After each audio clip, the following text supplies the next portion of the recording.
ये भाजपा के लोग कहते हैं कि 2047 तक भारत को विकसित भारत बनाएंगे।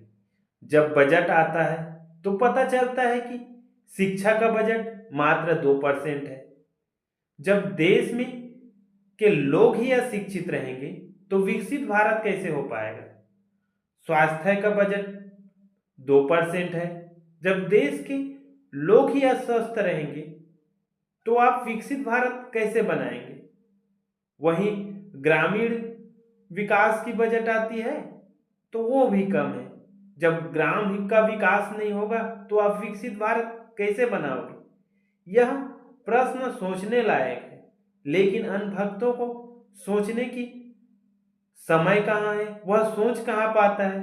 वह तो भक्ति में ऐसे डूबा है कि उसे कुछ समझ ही नहीं आता। अब बात करें देश की किसानों की, तो देश के किसानों की दुर्दशा और खराब होने वाली है। देश की किसानों की दशा और बिगड़ने वाली है, क्योंकि अमेरिका के साथ ट्रेड डील हो रहा है। इस डील में पता चल रहा है कि अमेरिका 50% टैरिफ से 18% करेगा और भारत अमेरिका से आने वाले सामान पर 0% टैरिफ लगाएगा। मतलब खेती की सामान भारत में सस्ते दामों में मिलेगा। तो भारत के किसान अपना सामान बेचेगा कहाँ।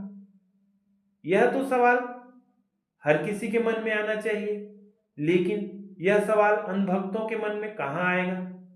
तभी तो देश और गत गत्तर होते जा रहा है। देश की स्थिति बिगड़ते जा रहा है। देश में आए दिन रेप वाला कांड सुनने को मिल रहा है। महंगाई बढ़ रहा है। देश में प्रदूषण बढ़ रहा है। हर तरफ देश की स्थिति बिगड़ रही है, लेकिन अनभक्तों को तो कुछ समझ ही आ नहीं रहा। इसी कारण देश में आए दिन जगह जगह पर दंगाए भी हो रहा है।